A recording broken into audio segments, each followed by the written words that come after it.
Hey, welcome back. It's good to see you again. Good to speak to you again because I can't really see you. But, anyways, we'll start off today with a little quote by Hippocrates, uh, the father of medicine.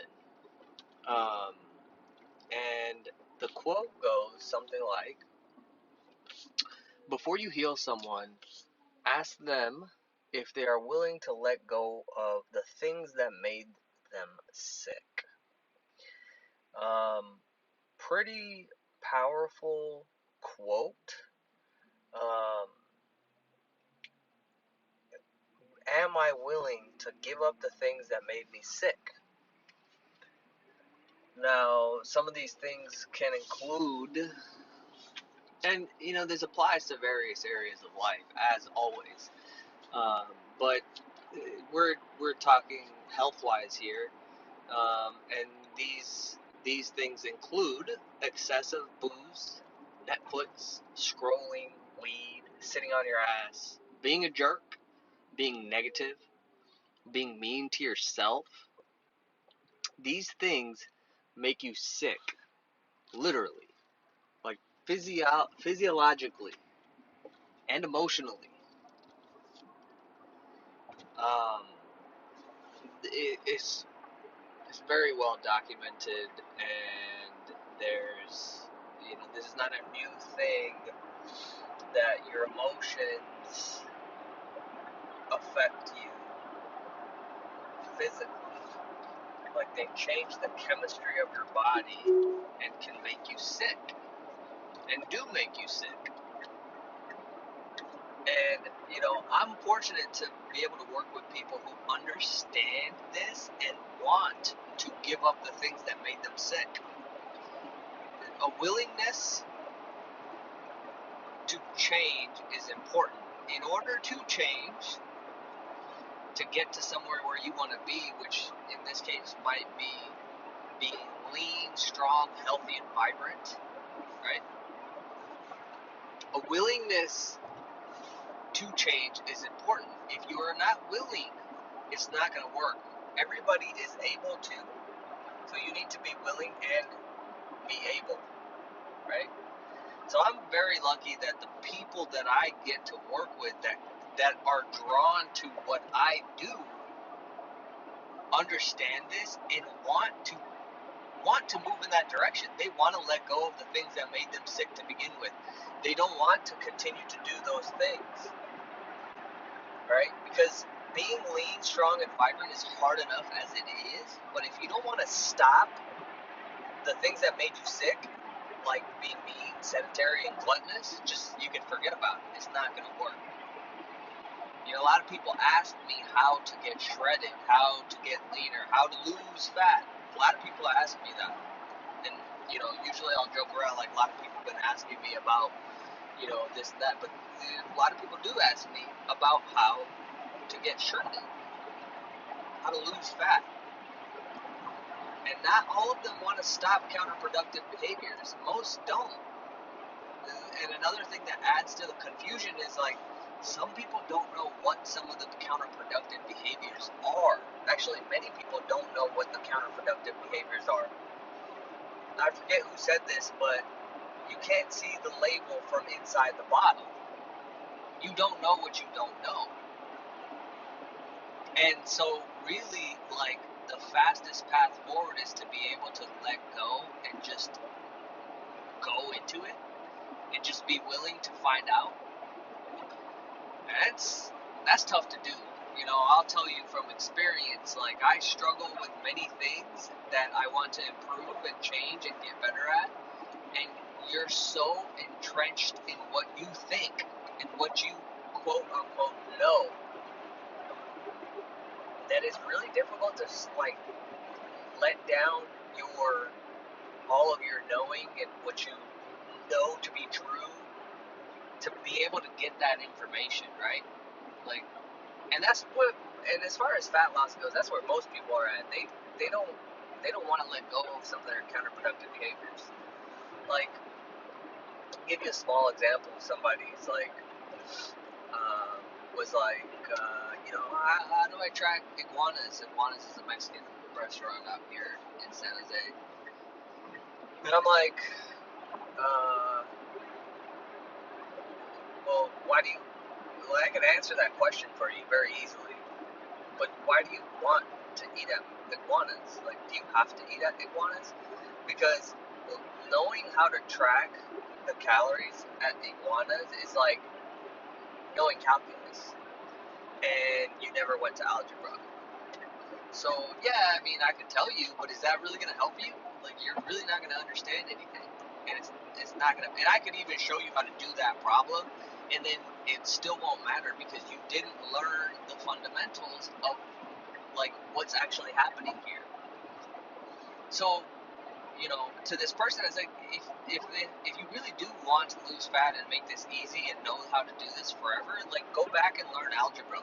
Only eat foods that you can track easily, so you can start to learn the basics and you can start to learn the algebra, right? Like, once you know that, you'll be able to figure out and have a grasp of how to track iguanas. But you don't have the skills. Like, you don't know what ounce of sour cream looks like. You have no clue. And on top of that, you don't know what kind of calories it might have. What might it consist of?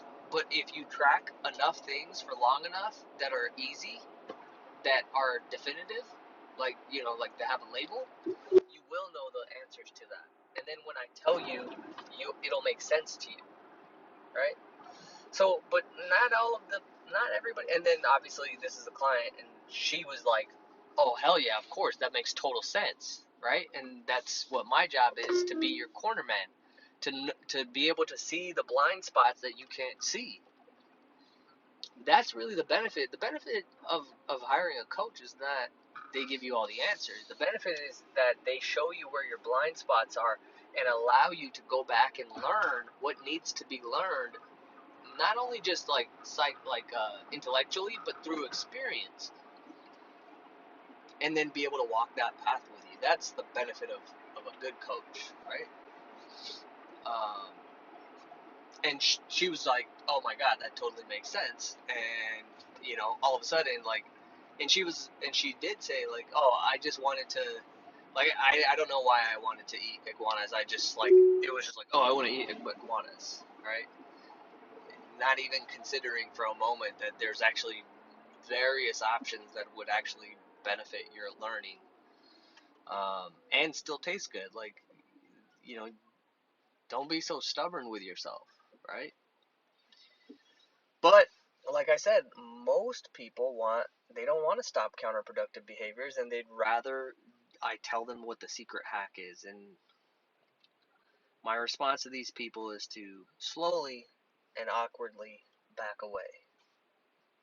Because, as Hippocrates says, before you heal someone, ask him if he's willing to give up the things that made him sick.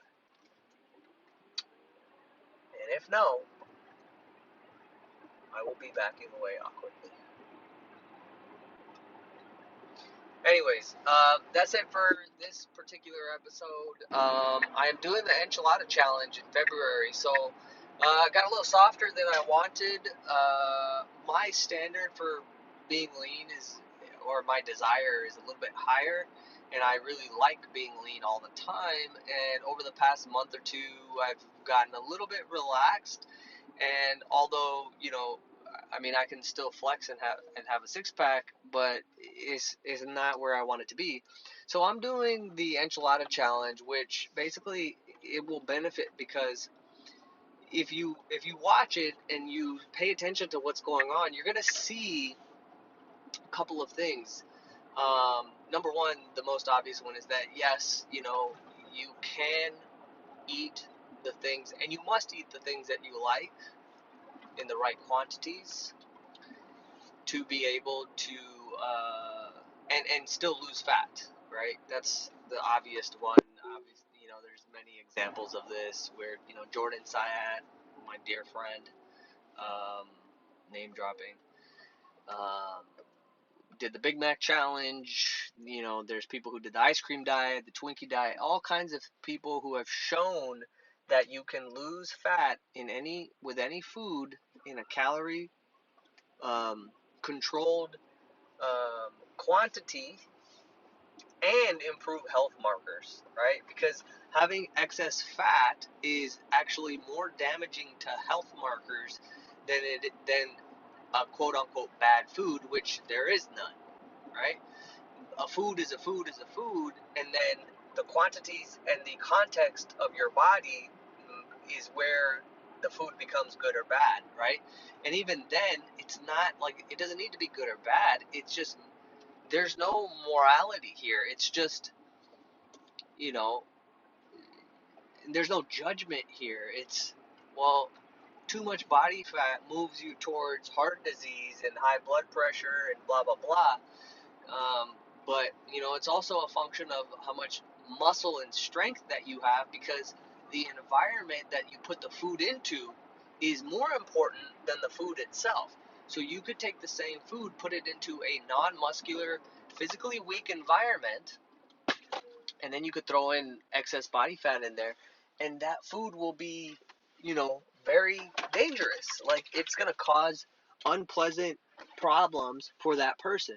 But you could take the same food, and maybe even in a higher quantity, and put it into an environment of lots of plentiful muscle that gets used all the time with lots of strength, physical strength, and that food won't do anything. There will be no negative or unpleasant or undesirable effects. Something to really think about. It's not the food that matters, it's the environment of your body or the context of your body that you put it into that really matters. Right? So that's another thing that you've seen. I mean, but the reason I was bringing that up is because you've seen these calorie control challenges and people losing fat, but also their health markers increasing, right? And so that's one of the reasons why. But I want to show a little bit more in depth of like how you can not only like control calories, but also be peaceful while you do this. Many people think that you got to be a lunatic and like obsessed and crazy and stressed out and anxious to track calories, and actually you don't. And it's never the thing that you're doing, it's who you're being while you're doing it, and what your approach is, and how you think about things. Like, are you engaged in enjoying things, right? And so it might look like obsession to somebody, but to that person, if they're doing it correctly, you'll notice the nobody tells Gordon Ramsay, dude, you're obsessed with cooking. Like, what are you doing, man? Like, everyone's amazed because how much he loves what he does and the things that he creates, right? So why would it be different if you want to create a spectacular body and health? It's the same thing. And if somebody wants to make a lot of money, it's not a problem. It's everyone's like, oh, that's so awesome, and they track everything and they're on top. They try to find every opportunity to make more money, save money, and that's applauded. But if you're trying to make your body magnificent, it's looked down upon, or it's pushed away as obsessive or anxious or a negative behavior. It's none of that, because you can do the same thing with money. You can turn it into a unpleasant experience and have a negative outcome or experience of it if you approach everything with that type of thinking or being, right? Like, if you feel shitty every time you spend any money, then yeah, like, you could save up a shit ton of money and make a bunch of money, but is that really what you want? Is that really enjoyable in that way, right? So it's never the thing itself. It's always you and your being inside or as you do it, right? And if you want to get, you could go down the metaphysical and spiritual direction or path with this as well, of like, be, do, have, right? And that's the whole thing about, if you want to have something, you got to do something. But in order to do something, you got to be something. So the being actually is the foundation of it. Like, who are you being while you're doing it? Because otherwise, you're not going to do things very consistently, and then you're not going to have what you want, right? People just focus on the having of what they want, and which is why they have problems. Because if you are a person who is, always negative or feeling angry or upset or frustrated about and like just having an unpleasant attitude or being towards weight and food and life and things, then you're not going to have the thing that you want. You can't. Like, you don't have, complainers who magically turn into successful, happy, rich people with shredded abs. It doesn't work like that, because who are they being, right? You have to get the being part first, and then everything else kind of comes after that. So it's but everybody can see that. You can observe that in everybody around you and in yourself. So anyways, I'm doing the enchilada challenge because I need to get shredded again. And yes, I'm not I don't have as much fat as what most people would consider to be overweight. But to me, it doesn't look good, doesn't feel good. And this is a great opportunity to kind of show that whole journey and like really see how I think about things and what my approach is. And the big skill set that I would want somebody to take away is how I look at everything with this measurement. This is how I measure everything. Can I adapt, and can I respond to every situation? Because every single day is gonna throw new things. So the plan, the quote unquote plan, is gonna go out the window, and you're gonna see that. You're gonna see things happen each day, and me making adjustments and changing, and being resilient, which is gonna cause the effects, because the people who are stuck on having the perfect plan and then being able to follow it perfectly, they're the ones who are always frustrated and never consistent, because there's no world where everything goes according to plan and smoothly, right? So those are the kind of things that I'll like document and show and walk you through. Um, Website's probably not up yet, but enchiladachallenge.com will be up there. Probably be a book with this, enchiladabook.com, enchiladaworkshop.com. Just, ways to stay in touch with what's going on, what I'm doing, how I'm doing it, all that good stuff. I'd recommend checking it out. Enchilada Workshop is probably your best bet. That's gonna be up the soonest, and then we'll get the enchilada challenge up pretty soon. But in the meantime, you can always find. I'm gonna keep updating on Instagram at Ranbir.Sanghera, and it's all about being peaceful and extremely successful and enjoying things all at the same time. Not one without the other or so on and so forth, but everything, all of it, which is possible, and which I have figured out for sure with the body. It's taken me, this has been a journey of about 15 years ish, maybe a little bit more, but it's definitely possible for anybody, and it takes as long as it takes. And it's really pays to be nice to yourself and continuously being gentle with yourself, so that you can put yourself in the direction and nudging yourself forward every single day.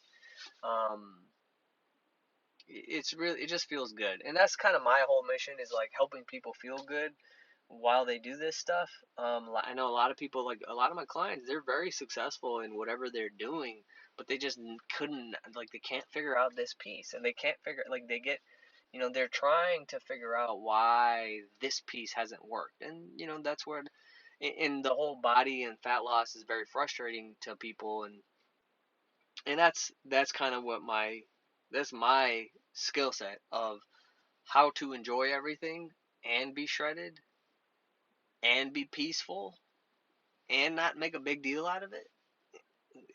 That's my jam. So Again, enchilada challenge coming this month. It's already started, and I'm posting stuff. So follow me on Instagram, and remember what Hippocrates said.